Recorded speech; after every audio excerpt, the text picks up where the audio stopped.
Assalamualaikum warahmatullahi wabarakatuh. Nama saya Muhammad Azim bin Abdul Rahman, ya, bernombor metrik AN240134.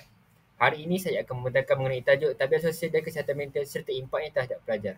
Pertama sekali, mari kita lihat kepada maksud tabiat sosial. Tabiat sosial merujuk kepada tingkah laku atau kebiasaan yang dipelajari dan diulang dalam konteks sosial. Ia terbentuk hasil daripada proses sosialisasi dan pengaruh norma masyarakat. Tabiat ini mencerminkan bagaimana seseorang itu menyesuaikan diri dalam persekitaran sosial melalui interaksi harian. Menurut Muhammad Fauzi Ahmad dan Siti Fatimah Abdul Rahman dalam buku sosiologinya bertajuk Teori dan Aplikasi dalam Masyarakat Malaysia. Tabiat sosial juga boleh memberi kesan kepada kesihatan mental seperti kemurungan, kegelisahan dan insomnia. Seterusnya, kita lihat juga kepada maksud kesihatan mental. Kesihatan mental merujuk kepada keadaan kesejahteraan emosi, psikologi dan sosial seseorang yang membolehkan mereka mengendalikan tekanan hidup, menjadikan hubungan yang positif serta membuat keputusan yang baik dan produktif. Ia bukan sekadar ketiadaan penyakit mental tetapi lebih kepada keupayaan untuk mengurus emosi dan cabaran hidup yang baik. Kita beralih kepada impak tabiat sosial terhadap pelajar. Yang pertama, kita ada tabiat sosial dalam kalangan pelajar yang tidak dikawal atau dilakukan secara bebas boleh menyebabkan keruntuhan akhlak. Seterusnya, yang kedua, terdapat peningkatan dalam penggunaan kata-kata kesat, keganasan dan unsur pornografi. Pengaruh fesyen yang melampau juga menyebabkan hubungan silaturahim semakin renggang serta pelajar hilang tumpuan. Yang ketiga ialah standard moral remaja di Asia semakin merosot. Kajian menunjukkan 20% remaja terlibat dengan penzinaan, 24% dengan pornografi, 21% melakukan seks sebelum nikah dan 35% merupakan pesalah juvana. Ya, dan yang keempat dan terakhir sekali ialah kesannya juga dapat dilihat dalam pelajaran dan rutin harian pelajar yang mulai terabai, termasuklah tanggungjawab lain yang sepatutnya dipikul oleh mereka. Itu sahaja daripada saya. Sekian, terima kasih. Assalamualaikum warahmatullahi taala wabarakatuh. Saya Muhammad Hazim bin Roslan, bernombor metrik AN240146. Saya akan membentangkan tentang slaid pernyataan masalah. Hasil kajian telah menunjukkan bahawa kecenderungan terhadap interaksi sosial yang berlebihan didapati berkait rapat dengan peningkatan tahap tekanan, kebimbangan dan gangguan tidur. Hal ini akan memberi kesan negatif terhadap pencapaian akademik dan kestabilan emosi seseorang mahasiswa. Seterusnya, tekanan akademik yang berpanjangan boleh menyebabkan mereka mengabaikan aspek sosial dalam kehidupan seharian dan memilih untuk mengasingkan diri. Keadaan ini bukan sahaja menjejaskan hubungan sosial, malah ia juga berpotensi untuk menimbulkan masalah kesihatan mental seperti stres dan kemurungan. Selain itu, faktor kewangan juga menjadi salah satu punca terhadap permasalahan ini. Ramai mahasiswa menghadapi kekangan kewangan akibat kos sara hidup yang tinggi, yuran pengajian serta perbelanjaan harian yang semakin meningkat yang boleh menyebabkan tekanan psikologi yang ketara sehingga boleh menjejaskan kesihatan mental seperti keresahan dan kemurungan. Akhir sekali, corak tingkah laku dan kebiasaan mahasiswa dalam berinteraksi boleh mempengaruhi kualiti hubungan sosial, mewujudkan persefahaman atau konflik yang juga boleh memutuskan hubungan silaturahim sesama manusia. Itu sahaja daripada saya. Sekian, terima kasih. Bismillahirrahmanirrahim. Assalamualaikum warahmatullahi taala wabarakatuh dan salam sejahtera. Nama saya Amar Wazir Ramli, nombor metrik AN240020 dan saya akan meneruskan pembentangan bagi bahagian kajian literasi. Terdapat beberapa kajian yang berkaitan dengan isu ketagihan media sosial dan kesannya terhadap kesihatan mental remaja. Kajian yang pertama dilakukan oleh Abdul Rashid pada tahun 2021 meneliti kesan ketagihan media sosial terhadap kesihatan mental remaja semasa pandemik COVID-19. Kajian ini menunjukkan bahawa penggunaan media sosial yang berlebihan boleh menyebabkan tekanan dan keresahan. Seterusnya, kajian oleh Ismail et al. Pada tahun 2020 menekankan pengaruh rakan sebaya dan media sosial terhadap kesihatan mental pelajar di mana kedua-dua faktor ini dilihat memberi impak yang signifikan terhadap emosi pelajar. Selain daripada itu, kajian yang dilakukan oleh Naziha Iriani pada tahun 2021 turut mengkaji hubungan antara ketagihan media sosial dengan kemurungan, kebimbangan dan prestasi akademik pelajar siswaza. dan mendapati bahawa penggunaan yang berlebihan boleh menjejaskan prestasi dan kesejahteraan emosi pelajar. Seterusnya, kajian oleh Siti Sarawati dan Nur Sheila pada tahun 2023 pula membincangkan cabaran psikologi akibat media sosial ala 21, khususnya apabila media sosial tidak digunakan secara berhemah. Selain daripada itu, kajian yang dilakukan oleh Siti Nur Huzaifah pada tahun 2023 memberi tumpuan kepada kesihatan mental dan kalangan pelajar universiti dari aspek kesejahteraan emosi, psikologi dan sosial.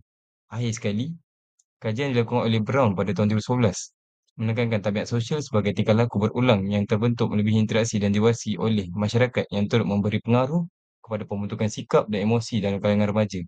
Sekian sahaja pembentangan daripada saya. Terima kasih. Assalamualaikum warahmatullahi wabarakatuh. Nama saya Ahmad Dina bin Zaimi, nombor metrik CN 240122. Di sini saya akan menerangkan tentang persoalan kajian, objektif kajian, kepentingan serta hipotesis. Jadi yang pertama, untuk persoalan kajian kumpulan kami yang menyoalkan tentang sejauh manakah pengaruh tabiat sosial terhadap tahap kesihatan mental terhadap mahasiswa di UTHM Paguh. Jadi untuk menjawab tu, objektif kajiannya mengenal pasti pengaruh tabiat sosial terhadap kesihatan mental mahasiswa UTHM Paguh. Kepentingannya pula, yang pertama, dapat membantu pihak universiti memahami tahap kesihatan mental pelajar dengan mengetahui sejauh mana tabiat sosial mempengaruhi tekanan. Kedua pula, dapat menimbulkan kesedaran dalam kalangan pelajar tentang bahayanya ketagihan tabiat sosial. Dan yang terakhir, dapat memberi kesedaran kepada ibu bapa tentang cabaran yang dihadapi oleh anak-anaknya di alam universiti. Jadi untuk hipotesis ada dua. Yang pertama, hipotesis yang pertama tidak dapat pengaruh yang signifikan tabiat sosial dalam kalangan pelajar UTHM terhadap kesihatan mental. Dan hipotesis yang kedua pula, terdapat pengaruh yang signifikan tabiat sosial dalam kalangan pelajar terhadap kesihatan mental. Sekian, terima kasih. Assalamualaikum warahmatullahi wabarakatuh. Nama saya Alif Iqbal bin Nahiran Sabtu, nombor metrik AN 240021. Seterusnya, saya akan menyambung pembentangan berkenaan metodologi kajian. Yang pertama, berkenaan pendekatan. Kajian kami ini menggunakan kaedah kuantitatif dengan analisis regresi dan kolerasi sederhana untuk mengkaji pengaruh tabiat sosial terhadap kesihatan mental mahasiswa-mahasiswa di UTHM Paguh. Seterusnya, cara analisis data. Data kami dikumpul melalui soal sidik berskala Likert 5. Skala Likert ini digunakan kerana ia membenarkan responden menyatakan tahap persetujuan, kepuasan, kekerapan atau kepentingan yang berbeza terhadap soalan yang kami beri. Data kami juga dianalisis menggunakan ujian korelasi dan regresi bagi mengenal pasti hubungan antara pemboleh ubah. Seterusnya, berkenaan borang soal sidik. Dalam borang soal sidik kami terdapat dua bahagian, iaitu bahagian A dan bahagian B. Bahagian A berkenaan demografi responden. Terdapat soalan seperti jantina, umur, bangsa, adakah responden mempunyai media sosial dan adakah responden berasa tertekan ketika melayari internet. Pada bahagian B pula, kami meletakkan soalan berkenaan pengaruh tabiat sosial terhadap kesihatan mental pelajar di UTHM. Kenaan instrumen kajian pula, kajian ini mendapatkan data menggunakan borang soal sidik dan kami juga menggunakan kaedah rujukan untuk mengumpul data. Data primer kami iaitu borang soal sidik, data yang dikumpul daripada soal sidik dengan peserta kajian yang dijalankan dalam persekitaran semula jadi, iaitu persekitaran UTHM, memberikan data yang tepat untuk deskripsi kami. Borang soal sidik ini menggunakan format soalan tertutup. Akhir sekali, data sekunder. Data sekunder yang digunakan berkenaan kajian ini dapat diperoleh melalui laman web rasmi seperti laman web jurnal, risalah-risalah dan berita harian. So, data sekunder ini kami dapat gunakan untuk mencari maklumat berkenaan permasalahan dalam kajian kami, iaitu masalah tentang tabiat sosial dan bagaimana ia dapat efek mental pelajar. Assalamualaikum warahmatullahi wabarakatuh. Saya Iman Naufal, bernombor matriks AN 240120. Ingin menceritakan tentang pendapatan kajian grup kami. Jadi kajian ini telah mengkaji pengaruh tabiat sosial terhadap tahap kesihatan mental pelajar di UTH Sampaguh. Hasil analisis dipaparkan melalui dua ujian pertama, iaitu ujian koefisien determinasi dan juga ujian T. Jadi nilai R-squared yang diperoleh adalah 0.834 yang menunjukkan bahawa 83.4% variation dalam tahap kesihatan mental pelajar dipengaruhi oleh tabiat sosial mereka. Jadi nilai R-squared adjusted pula adalah 0.834 mengesahkan kekuatan model ini. Selebihnya 16.6% itu dipengaruhi oleh faktor luaran kajian ini.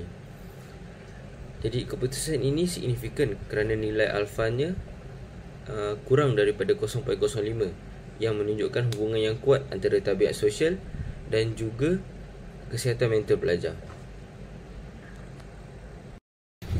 Jadi untuk ujian T partial pula mengkaji kesan khusus tabiat sosial, iaitu pemboleh ubah X, terhadap kesihatan mental pelajar, iaitu pemboleh ubah Y. Hasilnya menunjukkan nilai signifikan 0.000, iaitu jauh lebih rendah daripada 0.05 yang merupakan nilai alfa kami, menyebabkan hipotesis nol, iaitu H0, ditolak. Nilai T hubungan untuk tabiat sosial pula ialah 40.117 yang jauh melebihi nilai T label, iaitu 1.968. Ini membuktikan bahawa tabiat sosial mempunyai pengaruh yang sangat kuat dan signifikan terhadap tahap kesihatan mental pelajar. Jadi kesimpulan daripada pendapatan kajian kami adalah ini dapat membuktikan bahawa tabiat sosial merupakan faktor yang dominan terhadap kesihatan mental pelajar di UTH Sampaguh dengan sumbangan sebanyak 83.4%. Penemuan ini menekankan bahawa untuk para pelajar menguruskan tingkah laku sosial mereka untuk meningkatkan kesejahteraan mental mereka dan juga performance mereka dalam akademik. Assalamualaikum warahmatullahi wabarakatuh. Saya Iskandar Zulkarnain bin Zulkifli, nombor matrik AN 240019, akan menerangkan tentang kesimpulan. Secara keseluruhannya, hasil kajian menunjukkan bahawa lebih separuh daripada responden mengalami tekanan dan stres yang berpunca daripada pengaruh tabiat sosial, manakala sebahagian lagi tidak menunjukkan kesan yang ketara terhadap kesihatan mental mereka. Situasi ini mencerminkan bahawa pelajar di institusi UTH Sampaguh mungkin tidak mempunyai kemahiran pengurusan stres yang berkesan atau sokongan sosial yang mencukupi.